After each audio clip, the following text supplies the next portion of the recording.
Olá pessoal, muito prazer reencontrar quem já foi meu aluno ou conhecê-los pela primeira vez. Meu nome é Rafael Mendonça, sou professor de Direito Civil aqui do querido Companhia Jurídica e vamos que vamos começar a preparação aí para a sua prova da EMERGE. Eu vou trabalhar com vocês, o que me cabe no nosso curso é o estudo da parte geral do direito civil e também do direito obrigacional. Vamos lá, antes de qualquer coisa, dúvidas que vocês tenham, claro, podem encaminhar para o curso vai mandar para mim, ou então a gente pode bater um papo direto lá pelo Instagram. Quem não me segue ainda, segue lá, @prof.rafaelmendonça.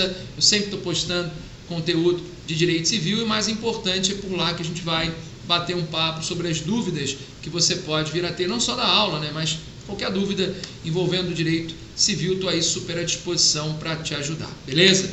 Gente, vamos começar então, porque a nossa caminhada ela é longa, muito conteúdo, lembrando que vocês vão estar preparados para fazer, devem estar preparados para fazer uma prova de múltipla escolha, prova objetiva, beleza? Então, qual é o cuidado que a gente tem que ter? Normalmente, e foi assim na prova que já foi feita nesses moldes, a gente vai encontrar casos concretos, situações concretas, bem a cara do que você vai ter que fazer na EMERGE, tá? Quando estiver por lá, você vai estudar o tempo inteiro casos concretos, porque a prova da magistratura, na verdade, tem essa perspectiva. Aliás, gente, o que um juiz faz, O juiz, ele pega a situação concreta de ambos os lados, de autor e de réu, e vai fixar os pontos controvertidos, Então, esses pontos controvertidos é que você vai ter que se debruçar, produzir prova, definir, decidir e tal. Então, é importante você estudar dessa forma. Casos concretos que são apresentados, você vai solucionar esses casos concretos a partir da incidência, especialmente da legislação. Mas cai jurisprudência, cai doutrina? Claro que sim. Só que uma prova de múltipla escolha, uma prova objetiva, não comporta tanta jurisprudência, não comporta tanta doutrina assim. Então, na grande maioria das vezes, você vai conseguir solucionar a questão com uma aplicação da lei àquele caso concreto que te foi apresentado. Tá? Então, vamos ficar atento a isso. Tá? É mais ou menos essa linha que eu vou seguir. Vamos começar então falando da parte geral do direito civil. Galera, seguinte, a parte geral ela é dividida em 3 grandes livros. Tá? Você tem livro 1 das pessoas, o livro 2 dos bens e o livro 3 dos fatos jurídicos. Então veja, estudar a parte geral nada mais é do que estudar uma relação jurídica. Você pega todos os elementos da relação jurídica e vai estudar aqui. Você estuda os sujeitos da relação jurídica, que são as pessoas, o objeto da relação jurídica, que são os bens, e a forma como esses sujeitos estão vinculados na relação jurídica, que são os nossos fatos jurídicos. E é exatamente assim que a gente vai conduzir a nossa aula, beleza? Livro 1, pessoas, livro 2, bens, livro 3, fatos jurídicos. O livro 1 das pessoas, vai escrevendo isso aí no caderno, vai fazendo um sumário aqui comigo. O livro 1 das pessoas é dividido em 3 títulos. Nós temos um título sobre pessoa natural, um título sobre pessoa jurídica e um título sobre domicílio. O título 1 da pessoa natural é dividido em 4 capítulos. Você tem um capítulo sobre personalidade, um capítulo sobre capacidade, um capítulo sobre direitos da personalidade e um capítulo sobre ausência. É isso que a gente vai estudar. Livro 1, pessoas, dividido em 3 títulos: pessoa natural, pessoa jurídica e domicílio. O título 1 da pessoa natural, dividido em 4 capítulos: personalidade, capacidade, direitos da personalidade e ausência. O livro 2 fala dos bens e o livro 3 fala dos fatos jurídicos. É assim que a gente vai caminhar, beleza? Fechou? Então vamos lá. Primeiro ponto da nossa aula: Livro 1, Pessoas, título 1, Pessoa Natural, primeiro capítulo, anota aí, personalidade. Tá? Personalidade. Dentro de personalidade, ponto 1. Você fez o sumário? Isso é importante. E a gente vai riscando os pontos desse sumário. Então vamos lá. Ponto 1 dentro de personalidade. Conceito de personalidade. Vamos lá. Galera, o conceito de personalidade, a partir da Constituição de 88, ele ganha duas acepções. Nós temos uma acepção patrimonial do termo personalidade e uma acepção extrapatrimonial do termo. Vamos lá. A acepção patrimonial é aquela que está no artigo 1º do Código Civil, que vai dizer que personalidade, anota aí, é a capacidade para adquirir direitos e deveres na ordem civil. Quem tem essa aptidão, quem tem essa capacidade para adquirir direitos e deveres na ordem civil, é chamado de sujeito de direito. Nessa primeira acepção, estritamente patrimonial, quando eu digo, ou melhor, quando o artigo 1º diz que personalidade é a capacidade de adquirir direitos e deveres na ordem civil, ele se refere a direitos e deveres de natureza patrimoniais.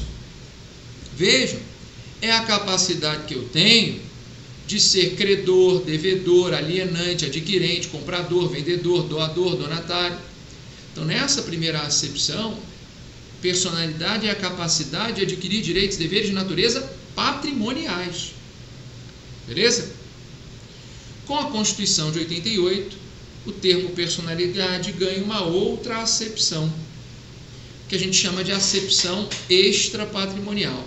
Aqui desse lado, personalidade, anote aí, é o conjunto de atributos do ser humano. É o conjunto de atributos do ser humano. Conjunto de direitos que identificam o ser humano como tal. São os nossos direitos da personalidade, que estão disciplinados no Código Civil, do artigo 11 ao artigo 21. Beleza? Então, quando a gente fala em personalidade, a gente tem uma perspectiva patrimonial e uma perspectiva extra-patrimonial. Tá? Assim que a gente tem que entender a temática, a gente tem que entender o tema, tá? O tema. Beleza, gente? Tranquilo? Maravilha. Bom, vamos lá. Ponto 2. Já conhece o ponto 1, que é o conceito de personalidade. Ponto 2, anote aí, início da personalidade da pessoa natural.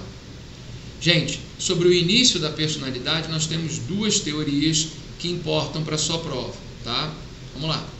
A primeira teoria é a chamada teoria natalista, que é a teoria que está positivada no Código Civil, lá no artigo 2º. Pela teoria natalista, a personalidade da pessoa natural tem início desde o momento do nascimento com vida. Nasceu com vida, adquire personalidade.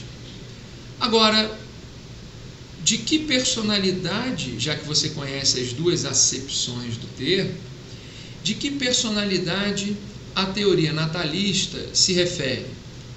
No que diz respeito à aquisição de direitos patrimoniais ou no que diz respeito à aquisição de direitos da personalidade?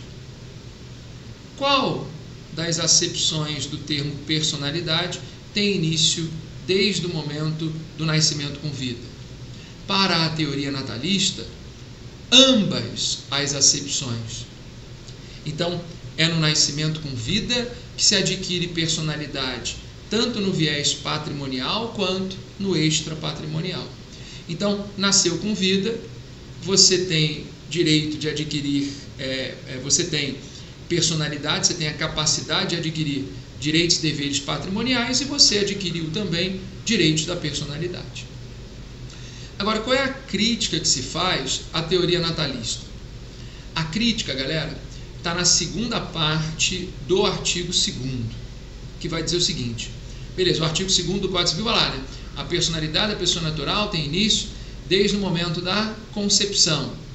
mas, olha aí, mas os direitos do nascituro estão protegidos, mas os direitos do nascituro estão protegidos desde o momento da concepção, mas os direitos do nascituro estão protegidos desde o momento da concepção. Galera, os opositores da teoria natalista, eles dizem o seguinte, eles dizem assim,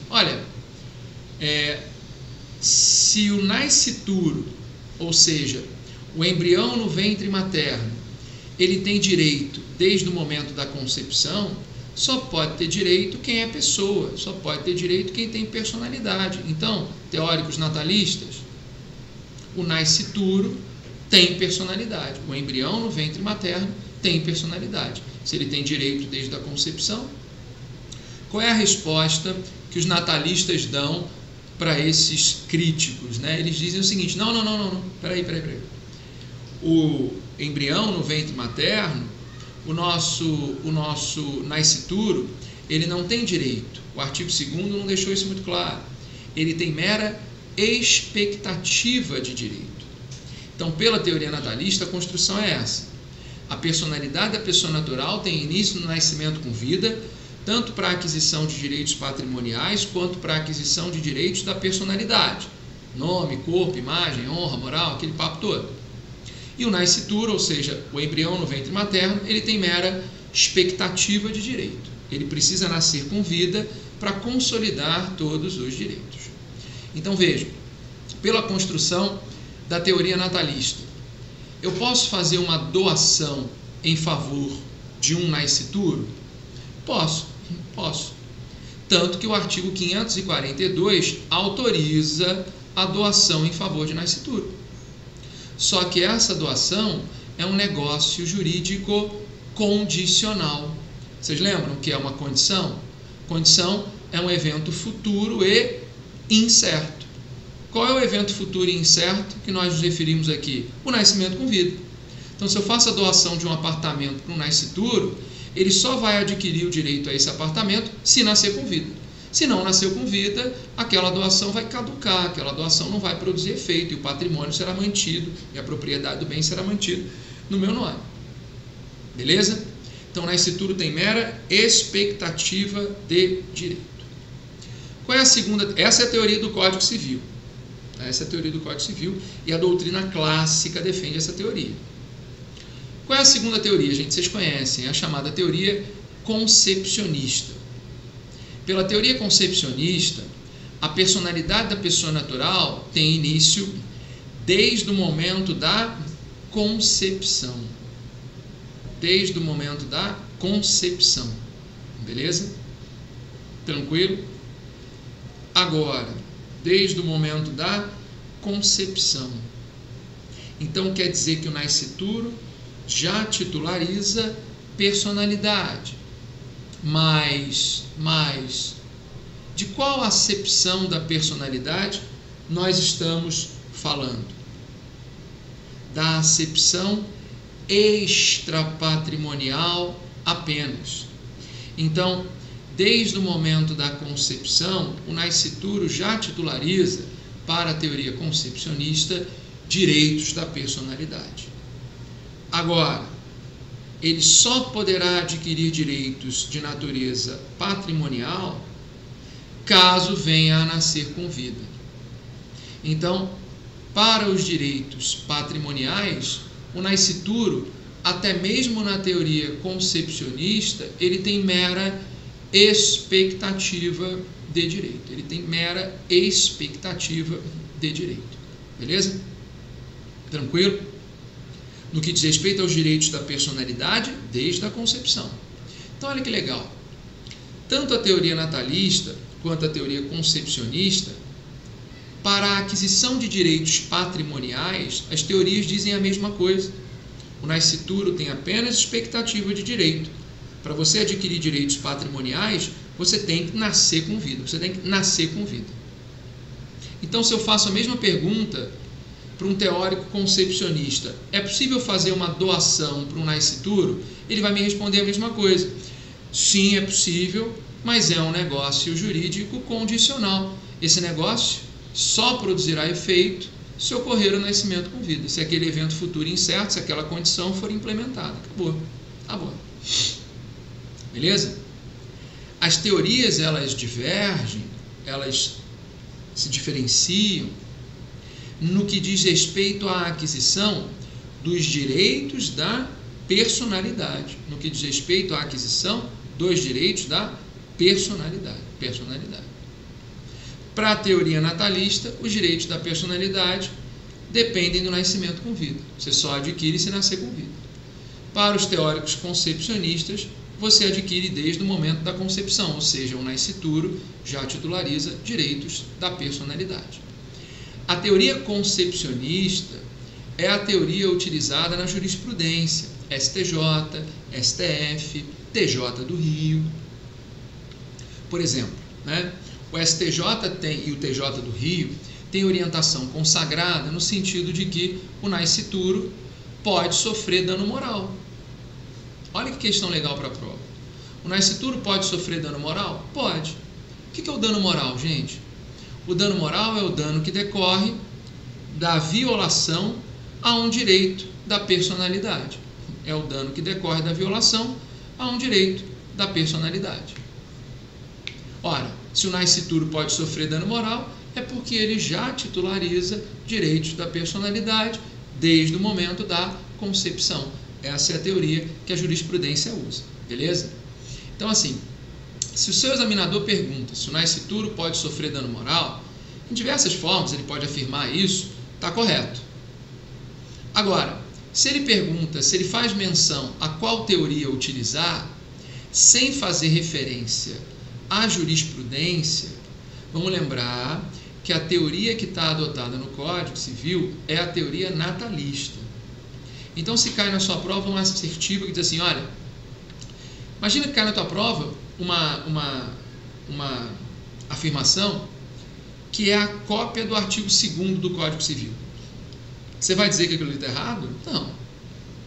Olha, a personalidade da pessoa natural tem início do nascimento com vida, mas a lei protege os direitos do nascituro desde o momento de sua concepção. Está certo, você marca certo. Se ele reproduz na prova o artigo 2º, você não tem como dizer que isso está errado.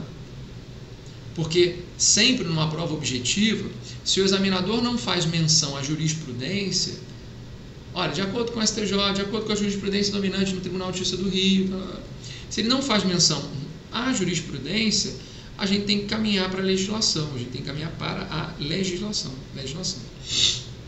Beleza? Tudo bem? Ótimo, galera. Muito bom. Bom, ponto 3, dentro de personalidade, para a gente encerrar. Extinção da personalidade. Como é que se extingue a personalidade da pessoa natural? Ora, se extingue com a morte. Só que nós temos várias espécies de morte. Nós temos a morte natural, a morte acidental e a morte presumida. Qual delas cai na sua prova? Qual delas cai na sua prova? A morte presumida. Quais são as hipóteses de morte presumida que nós temos no Código Civil? Nós temos duas hipóteses. Nós temos a morte presumida sem decretação de ausência e nós temos a morte presumida passando pelo processo de ausência. Nós não vamos estudar a ausência aqui. São 6 questões objetivas de direito civil na sua prova. A ausência é um tema raríssimo na jurisprudência, a gente não precisa se preocupar. A única coisa que eu quero que vocês saibam é que o objetivo do processo de ausência é declarar a morte presumida do ausente para viabilizar a sucessão hereditária dos seus bens, sucessão dos bens que o ausente deixou. O que vocês têm que saber? As hipóteses de morte presumida sem decretação de ausência, sem a necessidade de passarmos pelo processo de ausência. Essas hipóteses estão elencadas no artigo 7º do Código Civil e no próximo bloco a gente fala sobre eles. Beleza? Valeu, galera. Abraço. Salve, galera. Vamos lá retomar então esse estudo da parte geral, né? Agora no ponto 3 de personalidade, vamos lá continuar para as hipóteses de morte presumida sem a necessidade de passarmos pelo processo de ausência. Elas estão lá no artigo 7º. E olha, é importante você assistir essa aula com código aberto do lado. Quer dizer, ninguém mais abre código do lado, né? Todo mundo está com código aberto aí da tela, que nem eu estou fazendo, né? O Código Civil está aberto aqui. Façam exatamente o mesmo, tá certo? Então vamos lá. Galera,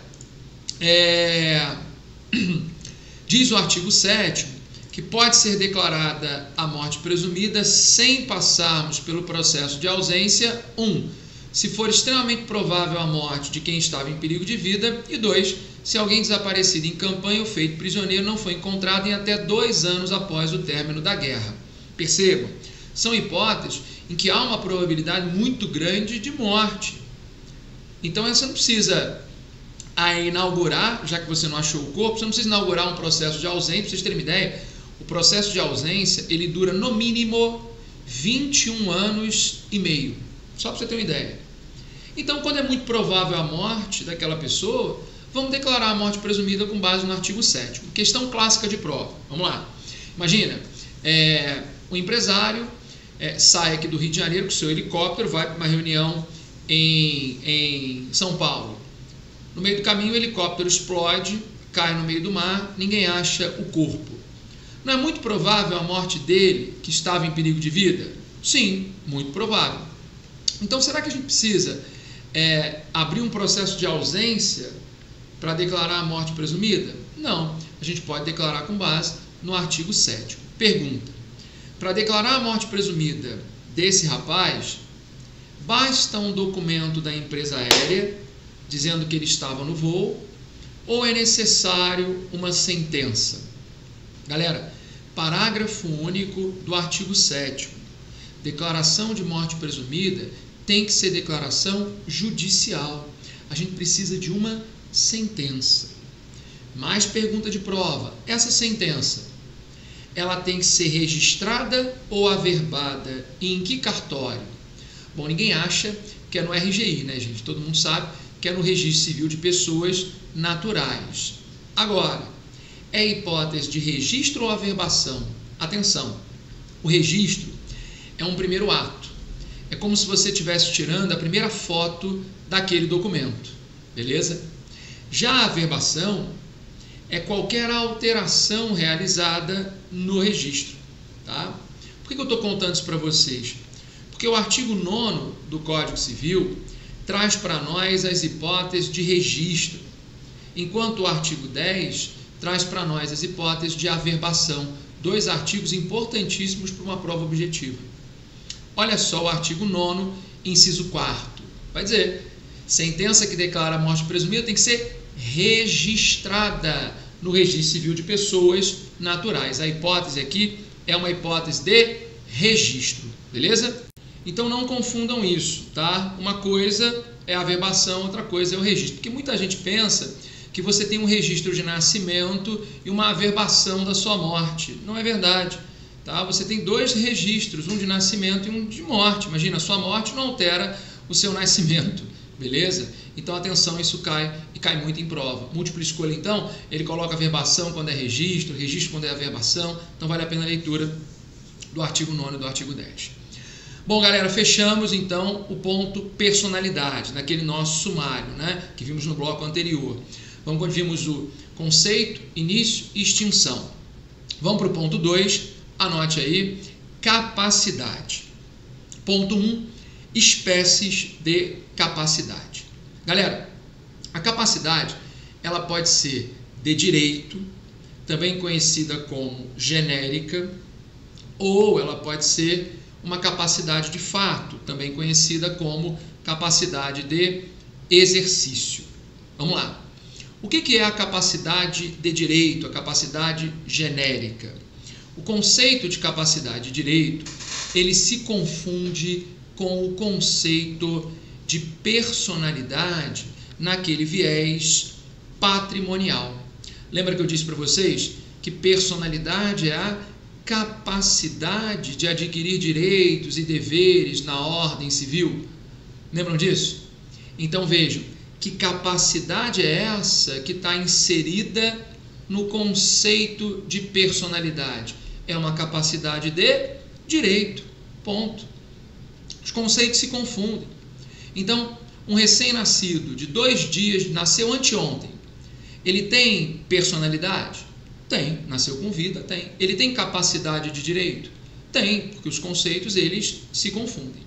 Então, se o conceito de capacidade de direito e personalidade no viés patrimonial eles se confundem, a definição de capacidade que efetivamente vale para nós é a capacidade de fato. É ela que nós temos que nos preocupar. Capacidade de fato, também conhecida como capacidade de exercício. Anotem aí que capacidade de fato é a aptidão que a pessoa tem para praticar pessoalmente atos jurídicos. É a aptidão que eu tenho para praticar atos jurídicos, beleza? Quem não tem essa aptidão para sozinho praticar atos jurídicos é chamado de incapaz. Essa incapacidade, o nosso legislador estabeleceu algumas, na verdade, ele estabeleceu uma gradação das incapacidades. Nós temos uma incapacidade absoluta e nós temos uma incapacidade relativa.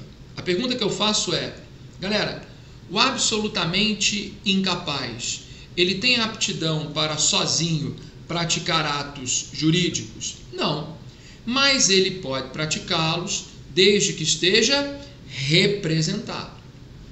O relativamente incapaz, ele tem aptidão para sozinho praticar atos jurídicos? Não, mas pode praticá-los desde que esteja assistido. Então é importante que você saiba quem é o absolutamente incapaz e quem são os relativamente incapazes. E aí eu acho válido a gente fazer a leitura do artigo 3º e do artigo 4º do Código Civil. Vamos lá. O artigo 3º diz o seguinte, né? São absolutamente incapazes de exercer pessoalmente os atos da vida civil os menores de 16 anos. Vejam, hoje, o único absolutamente incapaz que nós temos é aquele que tem idade inferior a 16 anos. Olha só agora o artigo 4º. Então, a única coisa que define uma incapacidade absoluta é a questão etária. É ter idade inferior a 16 anos. Olha só o artigo 4º agora, vamos ver quem são os relativamente incapazes. São incapazes relativamente a certos atos da maneira de os exercer. 1. Os maiores de 16 e menores de 18 anos. 2. Os ébrios habituais e os viciados em tóxico. 3. Aqueles que por causa transitória ou permanente não puderem exprimir sua vontade. E 4. Os pródigos. Você tem que conhecer o rol do artigo 3º e o rol do artigo 4º. Agora veja. Sentiram que esse rol, ou melhor, sentiram não, né? Vocês sabem que esse rol sofreu alterações significativas, tanto o artigo 3º quanto o artigo 4º, pela Lei 13.146 de 2015, que é o nosso Estatuto da Pessoa com Deficiência, também conhecido como Lei Brasileira de Inclusão. Vejam, Lei Brasileira de Inclusão. Galera, esse estatuto, a Lei 13.146, que vai tutelar a questão da pessoa com deficiência, muita gente pergunta para mim assim, Rafael, essa lei então veio para proteger a pessoa com deficiência, não é isso? Outorgar mais proteção. Não. A bandeira dessa lei não é a palavra proteção. A bandeira, porque a gente já tem várias formas de proteção das pessoas com deficiência. A bandeira dessa lei é a palavra autonomia. O que o Estatuto da Pessoa com Deficiência quer é garantir uma maior autonomia à pessoa com deficiência, permitindo que ela pratique atos civis de forma qualificada, que ela participe das relações civis, relações sociais, de forma qualificada. Então, o objetivo aqui não é estabelecer mais aspectos protetivos. O objetivo é dar maior autonomia. Então, vocês acham que o rol de absolutamente incapazes, relativamente incapazes, ele foi alterado por essa lei? Completamente alterado. O artigo 3º e 4º que eu acabei de ler para vocês, ele foi alterado de forma significativa pela lei de 2015. Essa lei, ela afastou do rol de incapazes as pessoas com qualquer tipo de deficiência, seja uma deficiência física, seja uma deficiência mental.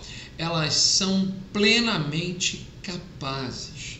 Elas são plenamente capazes. E a deficiência que mais afeta a questão da capacidade é a deficiência mental. Então, por exemplo, pessoas portadoras de síndrome de Down, pessoas que têm algum grau de autismo, todas elas são plenamente capazes e ponto. E ponto. Não pode cair na sua prova um caso concreto em que uma pessoa com síndrome de Down celebra um negócio jurídico. Esse negócio é válido? É válido. O negócio é válido. É válido. Beleza? Tranquilo? Então afastou do rol de incapazes todas as pessoas com deficiência que agora são plenamente capazes. Você pode chegar para mim e falar assim: Rafael, eu tenho uma pessoa com deficiência na família e ela, por N fatores, não consegue praticar os atos da vida civil. Ela não consegue, sozinha, pessoalmente, não é isso? Praticar tais atos. A pessoa com deficiência, eu já entendi que a lei presume que todas são plenamente capazes. Mas as pessoas com deficiência podem ser interditadas? Elas podem ser interditadas, lembrando que o objetivo de uma ação de interdição é buscar a nomeação de um curador. Isso é possível ou não? Isso é plenamente possível, beleza? Os artigos 84 a 87 da 13.146 permitem a interdição da pessoa com deficiência. Agora, a dúvida que ficava era a seguinte: uma pessoa com deficiência que foi interditada com a nomeação de um determinado curador. O curador, ele vai representar ou ele vai assistir? Ele vai representar ou assistir aquela pessoa com deficiência? A pergunta é: a pessoa com deficiência interditada, ela se torna relativamente incapaz, hipótese em que o curador vai assisti-la, ou ela se torna absolutamente incapaz, hipótese em que o curador vai representá-la? Nós tínhamos uma discussão muito grande sobre isso até o julgamento do recurso especial 1.927.423 de São Paulo, relatoria lá do ministro Marco Aurélio Belize. Saiu em informativo super recente, informativo de início de maio de 2021. O julgamento aconteceu em 27 de abril de 2021. Olha só o destaque desse informativo, né? É inadmissível a declaração de incapacidade absoluta às pessoas com enfermidade ou deficiência mental. Olha que bacana, galera. Se você for ler o inteiro teor do informativo, ele vai deixar claro o seguinte: olha, após a Lei 13.146, o único critério possível para você identificar um absolutamente incapaz é o critério etário. Acabou. Absolutamente incapaz no Brasil é só quem tem idade inferior a 16 anos. As pessoas com deficiência são plenamente capazes e, excepcionalmente, podem ser interditadas. Inclusive, é medida excepcional a interdição do deficiente. Mas, quando isso acontece, excepcionalmente quando isso acontece, o curador será um assistente daquela pessoa com deficiência, que será declarada relativamente incapaz para a prática dos atos da vida civil. Então, olha que questão boa para a múltipla escolha. Pessoa com deficiência interditada é relativamente incapaz, se torna relativamente incapaz, sendo, portanto, assistida, tá certo? Pelo seu curador. Então, uma questão zaça para a sua prova, julgamento recente. O examinador, né, o professor Carlos, ele gosta do tema. Acho que, né, você tem que ficar super atento com isso. Beleza? E aí a gente pode até tirar uma outra questão, né? se a pessoa com deficiência ela foi interditada, vejam, a lei presume, porque em regra, quando você move uma ação de interdição contra um dos incapazes, que consta no artigo 4º, inciso 2º, 3º, 4º e 5º, por que a gente não move ação de interdição em face dos menores de 16 e aqueles que têm 16 e 17 anos? Porque os menores incapazes eles devem ser tutelados. A gente vai para o campo da tutela. Os maiores incapazes devem ser curatelados. A gente vai para o campo da curatela. Beleza? Então, os maiores incapazes estão no artigo 4º, inciso 2, 3 e 4. Eu falei inciso 5º, desculpa, não tem 2, 3 e 4. Beleza? Quando eu movo uma ação de interdição em face desses incapazes, a lei já está dizendo que eles são incapazes. Então, em regra, a sentença numa ação de interdição é uma sentença declaratória, com efeitos, portanto, ex tunc, porque essa sentença está apenas declarando uma situação que já foi definida pela lei. Agora, quando eu movo uma ação de interdição em face da pessoa com deficiência, a lógica é outra. Porque a pessoa com deficiência, a lei presume que ela é plenamente capaz. Então, é a sentença que está tornando aquela pessoa com deficiência relativamente incapaz. Portanto, a sentença ela deixa de ter natureza declaratória e passa a ter uma natureza constitutiva. Se ela tem uma natureza constitutiva, os efeitos são efeitos ex nunc, não retroagem, valem dali para frente. Até aquela sentença, a pessoa com deficiência é plenamente capaz. Com a sentença, ela se torna relativamente incapaz. Lembrando que interdição da pessoa com deficiência é medida excepcionalíssima. É medida excepcionalíssima. Tá? Beleza, galera? Ótimo, estou orgulhoso. Vamos que vamos. A ideia é cair uma questão dessa na prova. Eu acredito muito nisso, então fiquem espertos aí. Então, ponto 1 dentro de capacidade foi... Ponto 2, vamos embora, dentro de capacidade. Ponto 2, hipóteses de antecipação da capacidade plena do menor. Bom, vocês sabem que o menor ele adquire capacidade plena com 18 anos. Mas existem algumas hipóteses em que essa capacidade plena ela é antecipada. Como é que nós chamamos essas hipóteses? A gente chama de emancipação. Hipótese de emancipação. Vamos lá. As espécies de emancipação, elas estão no artigo 5º, parágrafo único do Código Civil. E nós temos 3 espécies. Anotem aí. Primeiro é a emancipação voluntária, que está no inciso 1º, primeira parte, do parágrafo único do artigo 5º. Segunda espécie é a emancipação judicial, que está no inciso 1º, segunda parte do parágrafo único do artigo 5º. E a terceira espécie é a emancipação legal, que está nos incisos 2, 3, 4 e 5 do parágrafo único do artigo 5º. Então, a gente tem que trabalhar com todas essas espécies de emancipação, também é um baita de um tema para a sua prova. Eu vou deixar para a gente falar dessas espécies no próximo bloco. Emancipação voluntária, emancipação judicial e emancipação legal. A gente já volta para tratar disso. Valeu!